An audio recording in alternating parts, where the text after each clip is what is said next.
कपिराज। कभी एक राजा के बगीचे में अनेक बंदर रहते थे और बड़ी स्वच्छंदता से वहां कूद फांद करते थे। एक दिन उस बगीचे के द्वार के नीचे राज पुरोहित घूम रहा था। उस द्वार के ऊपर एक शरारती बंदर बैठा था।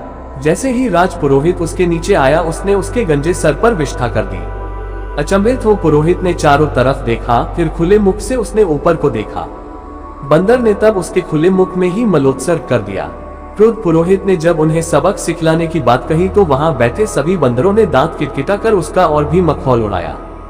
कपिराज को जब ये बात मालूम हुई कि राजपुरोहित वहां रहने वाले वानरों से नाराज है, तो उसने तत्काल ही अपने साथियों को बगीचा छोड़ कहीं और कूच कर जाने की सलाह दी। सभी बंदरों ने तो उसकी बात मान ली और तत्काल वहां से प्रस्थान कर गए। मगर एक दंभी मरकट और उसके 5 मित्रों ने कपिराज की सलाह को नहीं माना और वहीं रहते रहे।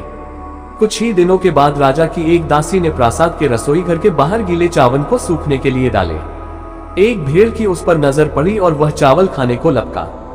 दासी ने जब भेड़ को चावल खाते देखा तो उसने अंगीठी से निकाल एक जलती लकड़ी से भेड़ को मारा, जिससे भेड़ के रोम जलने लगे।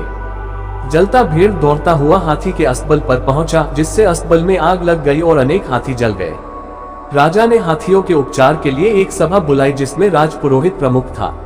पुरोहित ने राजा को बताया कि बंदरों की चर्बी हाथियों के घाव के लिए कारगर मलहम है। फिर क्या था, राजा ने अपने सिपाहियों को तुरंत बंदरों की चर्बी लाने की आज्ञा दी। सिपाही बगीचे में गए और पलक झपकते उस दंभी बंदर और उसके 500 साथियों को मार गिराया। महाकपि और उसके साथी जो किसी अन्य बगीचे में रहते थे, शेष जीवन का आनंद उठाते रहे।